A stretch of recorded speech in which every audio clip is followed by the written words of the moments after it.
queria agradecer o convite para estar nessa mesa hoje. Acho que é muito importante essas discussões que, né, os coletivos estão trazendo para a nossa cidade, para esse espaço. A gente já conversou em outros momentos, né, nas reuniões do Coletivo 015,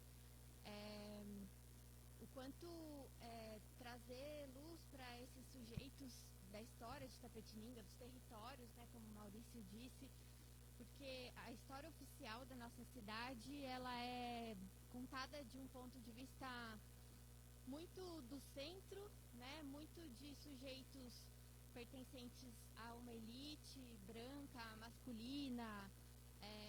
A gente sabe que aqui, quem é de Itapetininga, a gente tem muito forte aqui a coisa do sobrenome. E eu sempre, né, desde criança, gostava muito de estudar história e isso me incomodava sempre, essa coisa do sobrenome. Ah, você é neta de quem? Você é filha de quem? Né? E quando você ia estudar a história oficial, essa história é sempre contada a partir então, desses sobrenomes, né? E a história de Itapetininga não é só essa história, né? Ela envolve diversos sujeitos, diversas narrativas, diversas jornadas. Quando eu fui, né, para a universidade, quando eu entrei no mestrado, eu tinha interesse de entender um pouquinho essa coisa da cultura caipira da nossa cidade, né? Porque eu venho de uma família, né, que viveu no campo, né? Meu avô, minha avó, né, nasceram aqui na zona rural de Itapetininga. Enfrentaram muitas dificuldades, né, quando vieram também morar aqui na cidade, né, e eu ficava observando o meu avô, que hoje está com 92 anos, está com demência senil, enfim, e o jeito dele contar a história, o jeito dele narrar a história da família, né, a forma que a gente se alimenta, enfim. Só que a gente sabe também, né, que a história do caipira, por muito tempo, foi contada de uma forma meio pejorativa, né? A palavra caipira também já foi utilizada de modo muito pejorativo, inclusive na história do Brasil como um todo. Então isso me incomodava. E aí eu resolvi estudar essa temática, só que no meio do caminho eu conheci o MST.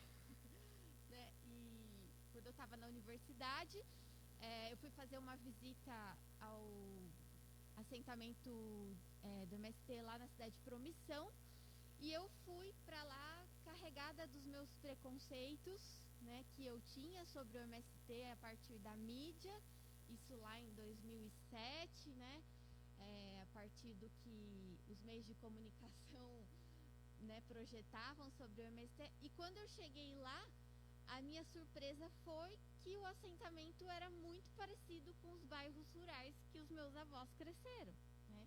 Então aquilo me chamou a atenção. Peraí, né? Tem uma questão potente aqui, né? O que o campesinato, o que a cultura caipira tem a nos ensinar, o que de resistência, né, existe aqui. E aí eu, né, acabei conhecendo o assentamento Carlos Lamarca aqui de Itapetininga. Me aproximei deles e fui tentando entender essa relação entre a cultura caipira, a cidade, né, e a presença do capital no campo, que é o agronegócio, né? Então, a nossa cidade, eu não sei se todo mundo sabe, né, ela está no ranking aí, né, das cidades com o maior PIB agrícola do estado e do Brasil.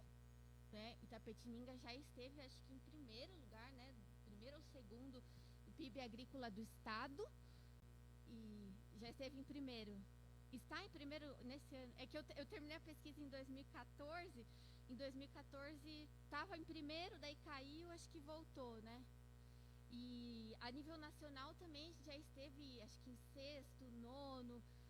Só que aí você se pergunta, né? Nossa, mas cadê essa dinheirada toda, né? A gente caminha pela cidade, esse PIB agrícola, ele se reverte para a população como um todo, para os agricultores? Não, né? Então, a gente sabe hoje que dos 182 mil hectares da cidade, 30% apenas está na mão da agricultura familiar. Só que se a gente vai olhar o número de produtores, acho que é mais de 90% dos produtores são da agricultura familiar, e essa pequena porcentagem fica com todo o restante do território e todo o restante dessa riqueza, né? Só que é uma riqueza que ela é para fora, né? Ela visa o agronegócio no Brasil, ele atende a uma demanda externa, né? Não uma demanda interna. E aí, né, a gente sabe a história do MST, né? Ele vem aí, né, a luta do MST é a luta pela reforma agrária. A gente sabe como é que se deu a ocupação de terras no Brasil ao longo, né, desses séculos aí. E ele surge como um movimento forte na década de 80, né, questionando o latifúndio, trazendo, né, que o Maurício falou, que então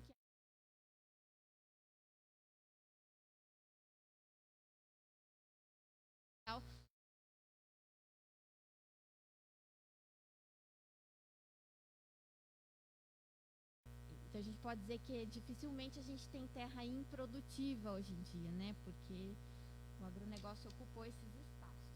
Então eu chamo a minha apresentação, né, de Entre a Tradição e a Modernidade, uma experiência agroecológica no assentamento Carlos Lamarca de Tapetininga. Essa foto é do pessoal lá do assentamento. Não sei se vocês conhecem, acredito que alguns de vocês já conheçam o assentamento aqui, né? Hoje eles têm uma barraca na feira de domingo, de frente para a escola Peixoto Gomide. É uma barraca, a produção cresceu bastante nos últimos anos, né? Minha pesquisa, o contato que eu tive com eles foi no ano de 2012, 2013, 2014. A amizade continuou, né? Mas a gente, é muito bacana ver que a produção deles cresceu bastante e hoje eles conseguem ter uma renda maior também, em vista, né, da época que eu conheci o pessoal. Pode passar, por favor.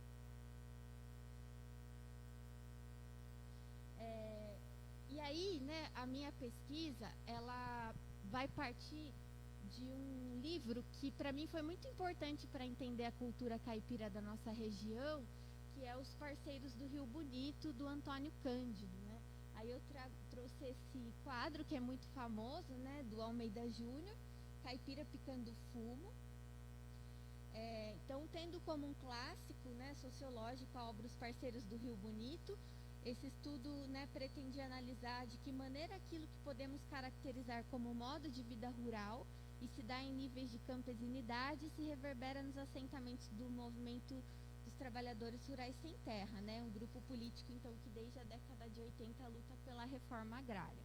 Então essa foi a intenção, né, de perceber essas relações e como que esse modo de vida rural ele traz algumas resistências frente a esse agronegócio, a esse capital, né, utilizando também da oralidade, né, que o Maurício mencionou, da cultura, né, da forma como lidar com a terra, e não só da forma como lidar com a terra, mas acredito que a forma de sociabilidade que se tem nos bairros rurais, a questão do mutirão, as relações familiares, que tem seus problemas, né, por conta de ser uma cultura tradicional também, mas que operou por muito tempo de forma paralela a esse capital que foi, né, adentrando ao campo.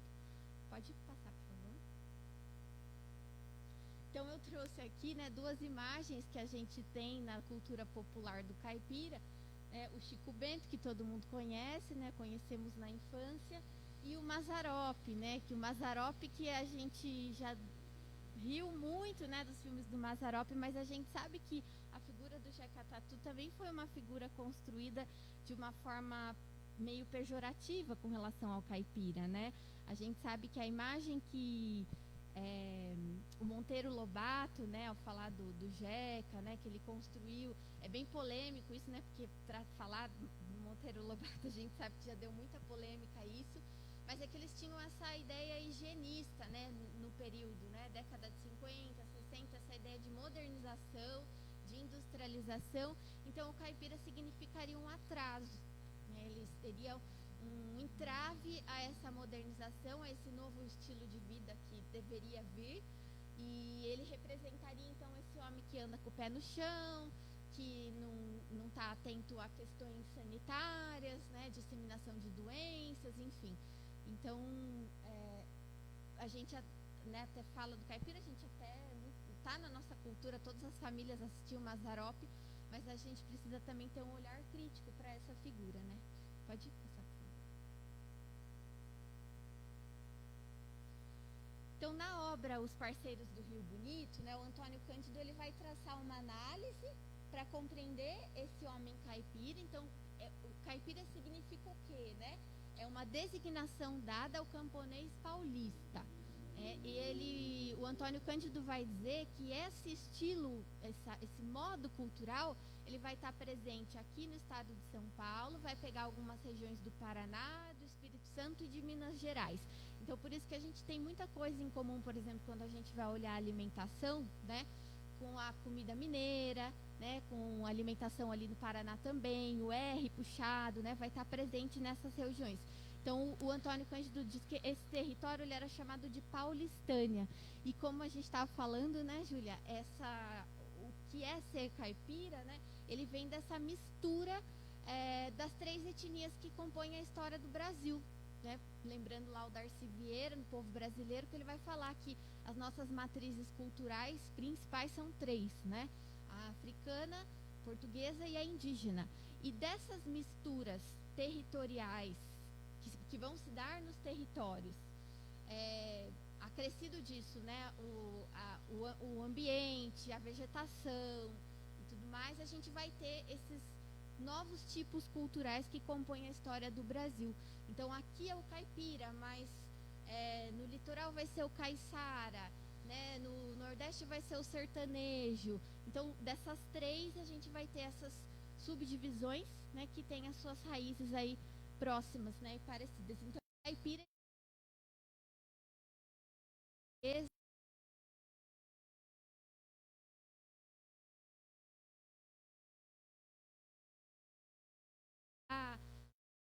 de lidar com a terra, com o alimento, viria dessa mistura cultural. Então, essa mistura, né, tem relação com o processo de formação da sociedade brasileira e também com o processo de modernização pelo qual o homem passa e que, em relação com o capitalismo global, pode determinar a decadência.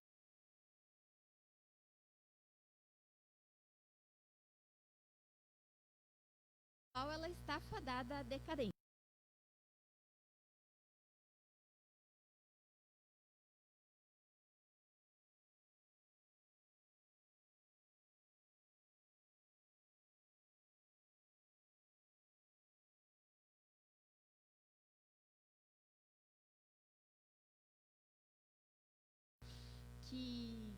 Que mostra bem essa trajetória de decadência e da expulsão do homem do campo para a cidade, que é o filme A Marvada Carne.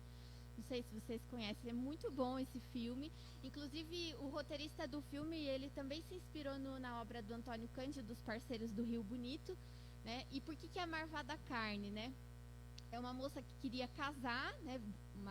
Uma caipira, né? Vivia no campo e ela queria casar. Mas para existir um casamento, ela não conseguia arranjar marido, e daí ela prometia para os homens que o pai dela ia matar um boi, né, ia oferecer um boi se ele se casasse com ela. Mas por que o boi era essa moeda de troca tão importante? Né? Porque a carne bovina, esse caipira que a gente está falando, era uma comunidade, uma cultura pobre, né? Uma cultura periférica dentro desse contexto de modernização que estava vindo aí, né? Ao longo das últimas décadas. Então a carne era cara e então eles se alimentavam muito de caça, frango, né, porco. Então a carne de boi era uma iguaria, né? E aí o filme vai mostrar essa epopeia, né, do caipira, que não consegue mais sobreviver no campo, o agronegócio chega, não há espaço para ele. E aí ele precisa ir para a cidade, mas onde é que ele vai quando ele vai para que lugar da cidade ele vai parar quando ele vai para a cidade, né? Nas periferias, né? Porque ele é incluído, né, na zona urbana de modo periférico. Pode ir. Então, os parceiros retratados por Antônio Cândido, eles viviam lá na fazenda Bela Aliança, essa fazenda ela ficava no município de Bofete, na região de Botucatu, bem próximo da gente, né? E esse tipo de é justamente esse tipo de produção, né, que é o regime de parceria, por isso que chamava os parceiros do Rio Bonito, né, que era a forma como esses camponeses conseguiam resistir no espaço rural por conta, né, do capital que estava vindo, das grandes porções de terra. Então, era o jeito que eles tinham de explorar os recursos naturais para a obtenção do alimento, né, e manusear a sua vida ali, né, e ele menciona, né, que era uma cultura muito rústica, né, de muita rusticidade, e também as formas de sociabilidade também eram muito rústicas. A definição dessa cultura, então, está ligada em grande parte à mobilidade e ao provisório, né? Por isso que as casas eram casas de sapê, né? Não eram casas que para durar muito tempo no espaço, porque a terra muitas vezes não era dele, ele só estava ali, né, em regime de parceria. Se a situação piorasse, ele ia para outro lugar. E aí, quando eu fui estudar, né, a história do assentamento Carlos Lamarca, né, algumas famílias que eu consegui conversar, e aí você colhendo o depoimento da história de vida dessas pessoas, né, é essa história, né, de mobilidade, de provisório, e por isso a importância do movimento para eles, né, foi uma possibilidade de conseguir um pedaço de terra para poder constituir família, né, ter a sua produção, ter uma, né, poder contar com aquilo, né. Então, como eu falei, né, uma combinação de traços indígenas, portugueses, né, e ligado aí à história também das bandeiras paulistas, né, dos bandeirantes. Então, também os nossos territórios aqui da nossa região, eles também estão ligados a essa história de ocupação violenta, né, dos bandeirantes paulistas. Pode ir? Não foi? Pode passar, aqui esse é um videozinho.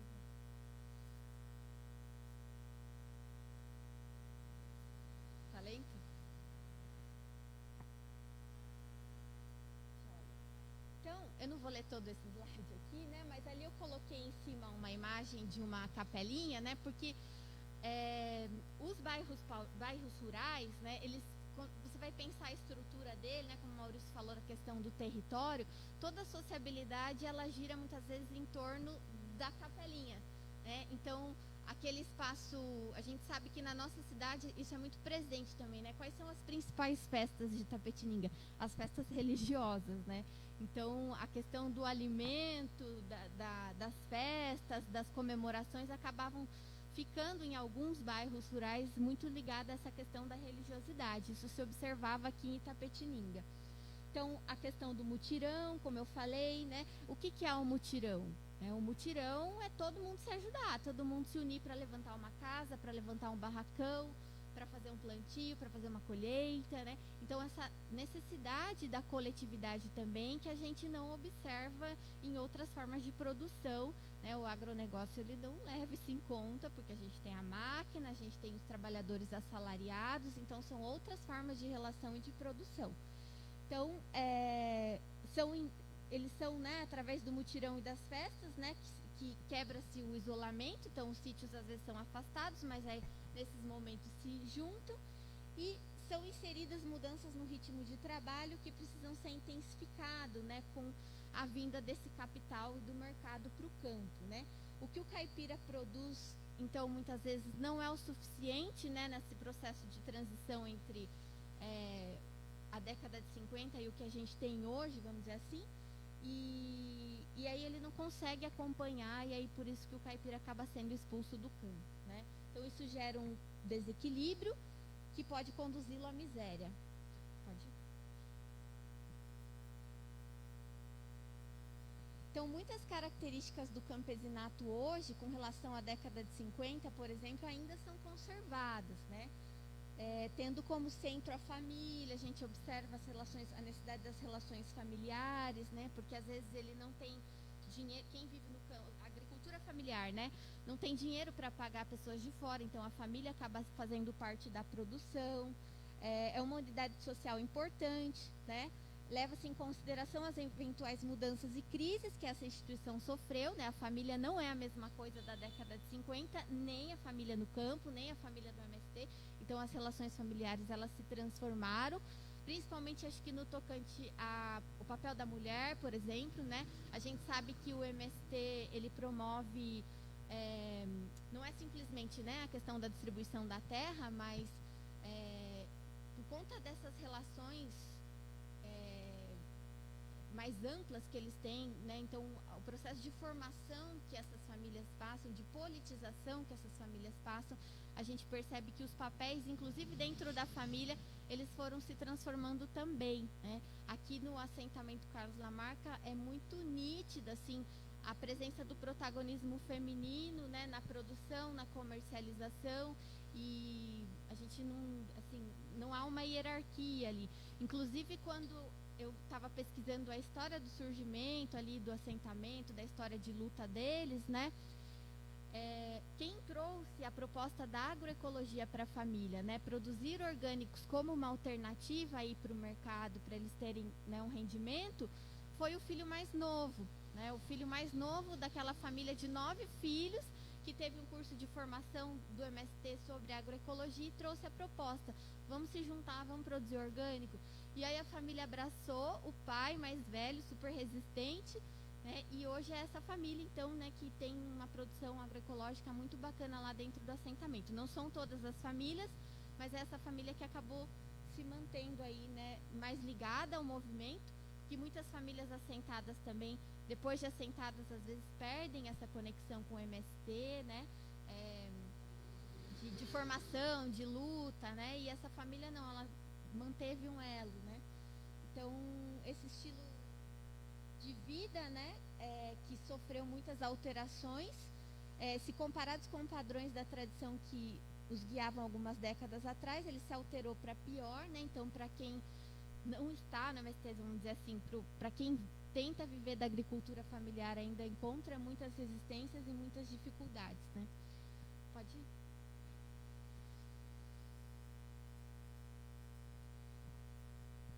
Então, quem que é o camponês dos movimentos sociais, né? Até adiantei um pouquinho aqui na minha fala, mas é esse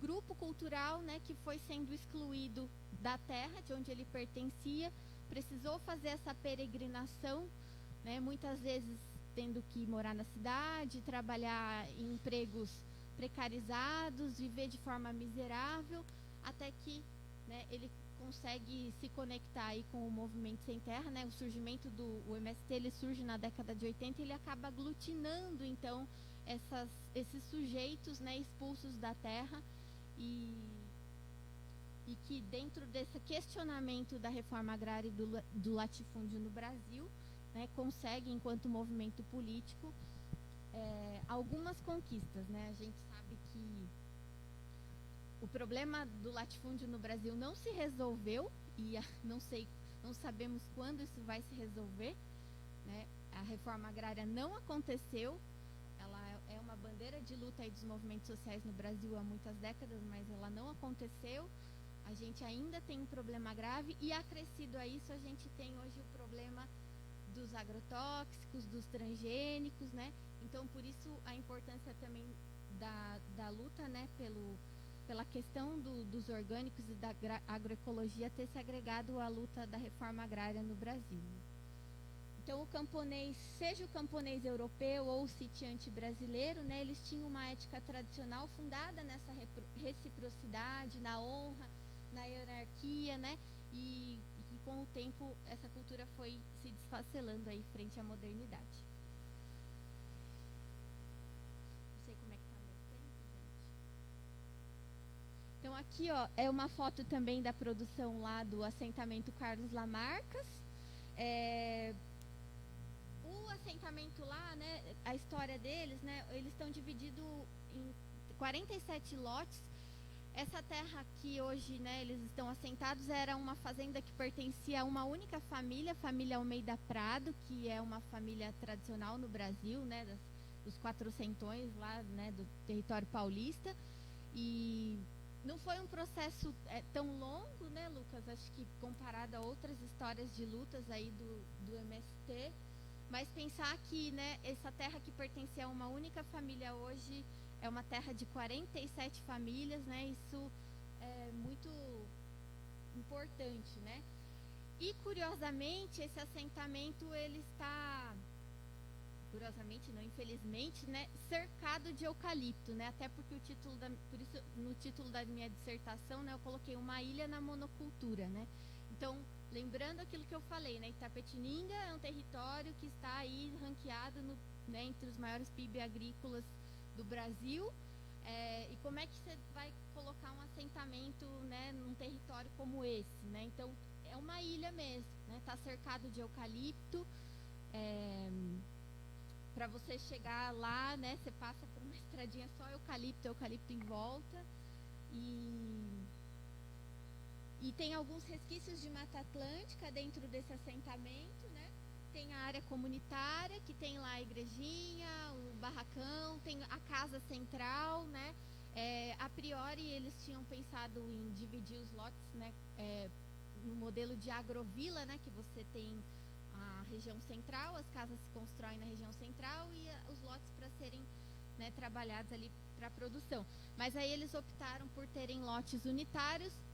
Só que essa família que começou essa produção agroecológica, né, que é esse grupo Terra Viva, eles, como eram, né, vários familiares ali dentro do assentamento, eles optaram por eles construírem uma mini agrovila, né? Então eles chamam de agrovilinha e aí eles produzem coletivamente nos lotes deles, né? Então eles até criaram meio que uma resistência ali dentro do próprio assentamento. Então, o tamanho dos lotes são distintos, né, dependendo de fatores naturais, fertilidade do solo, número de integrantes da família. Pode ir.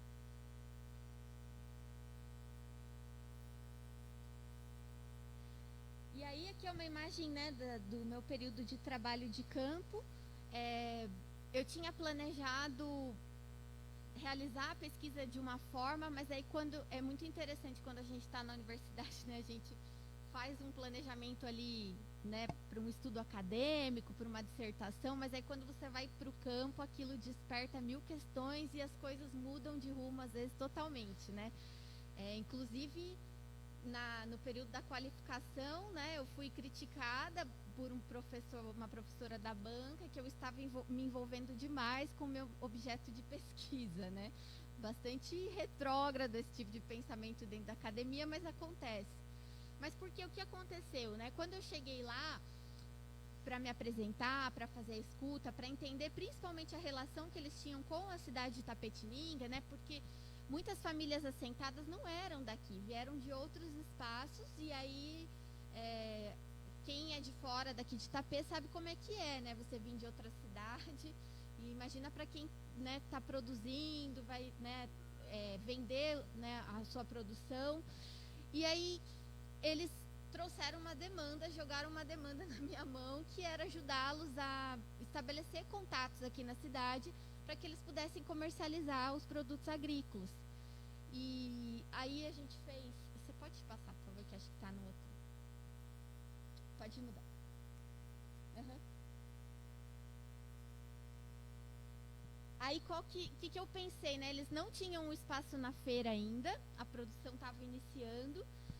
Aí eu combinei com eles, eu falei, o que a gente pode fazer? Eu crio uma página no Facebook, faço um blog para vocês. Na época o WhatsApp, a gente não tinha o WhatsApp como a gente como usa hoje, né? Aí eu fazia essas artes, eles me telefonavam, porque a rede, nossa, era horrível lá também, sinal de celular, então a gente combinava um dia para se falar, eles mandavam, hoje tem isso, isso, isso. Aí eu divulgava e aí as pessoas encomendavam comigo e combinava um dia para essas pessoas buscarem as cestas com a produção. Só que isso era muito pequeno, o custo da gasolina. Então, o assentamento Carlos Lamarck, ele pertence a Itapetininga, mas ele está muito mais próximo de Sarapuí, né? Então, tinha o custo, né, do combustível e tudo mais. Aí a gente fez esse primeiro contato, a gente fez algumas rodas de conversa, né? Acho que o Maurício participou na época, para discutir a questão do agronegócio, para discutir a questão do veneno. A nossa cidade, a gente precisa muito observar essa questão, que como a gente está dentro desse ranqueamento de PIB agrícola, significa que a gente está também rodeado de muito veneno, né? A gente está rodeado de muito veneno nas nossas águas, nos mananciais.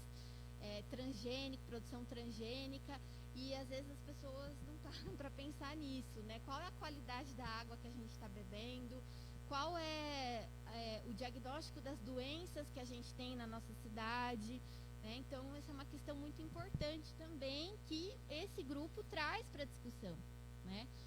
Então, essa venda de cestas foi aumentando e aí eles conseguiram o espaço na Feira Livre. No começo era lá embaixo, perto de onde era o Habib's, né, que hoje é uma drogaria. Hoje eles estão mais para cima, num lugar um pouquinho melhor ali, com mais visibilidade, que é em frente à Escola Peixoto. Pode ir. Então, aqui mais imagens da produção. Pode mudar. Então, aqui já trazendo, né, para as considerações finais, né, o tempo é curto, né, para a gente avançar em tantas temáticas que podem ser abordadas dentro desse assunto, né, mas o que eu observei então, né, existem similitudes, né, entre assentamentos e os antigos bairros rurais paulistas, né, por conta dessa cultura, né, que a gente chama de cultura caipira, mas que a gente diria essa relação com a terra e com a produção do alimento, né? Que o Antônio Cândido ele parte de uma perspectiva muito materialista para pensar a cultura e o modo de produção de vida, né? Então, como eu preciso me alimentar, o que eu tenho disponível, o que eu preciso fazer. Então, a cultura ela vai vir da forma também como a gente vai se relacionar com o alimento, com a nossa sobrevivência. Então, dentro de uma perspectiva aí materialista, né? O número de famílias assentadas tem diminuído, né, nos últimos anos, embora a demanda continue altíssima. Algumas políticas públicas hoje, né, dentro dos municípios como Bolsa Família, né, criam condições e esperanças do permanecimento na cidade, muitas vezes, né? Mas às vezes em condições precárias, periféricas, né? E muitas vezes alentadas pela perspectiva do consumo, porque tem essa questão também de como o jovem hoje, né, que tem acesso à internet, à televisão e tudo mais, os filhos desses assentados, eles vão permanecer no campo? É uma questão, né, é uma preocupação. Por isso a necessidade de políticas públicas, de incentivo, enfim. Pode ir. E o agronegócio, como a gente falou, né, de certa maneira, ele é fruto de um contexto global. A realidade dos assentamentos rurais ela é perpassada por questões locais, regionais e tradicionais que não são levadas em conta, né, por esse capital, né, que adentrou o campo. Então, o desafio é conformar um projeto nacional para o campo, né, para a agricultura familiar, num contexto mais globalizado, né, levando em conta essas complexas, né, e multidimensionais relações que estão para além do urbano, né?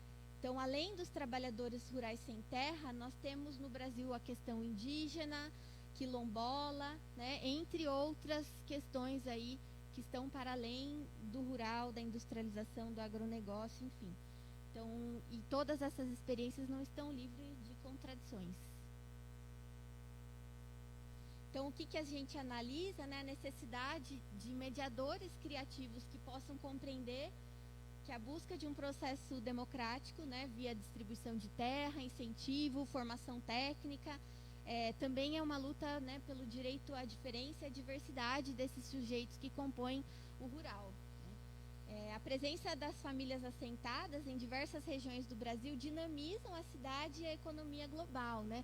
Quando o pessoal foi assentado lá no Carlos Lamarca, o município de Sarapuí, ele ganhou muito com o assentamento dessas 47 famílias, né?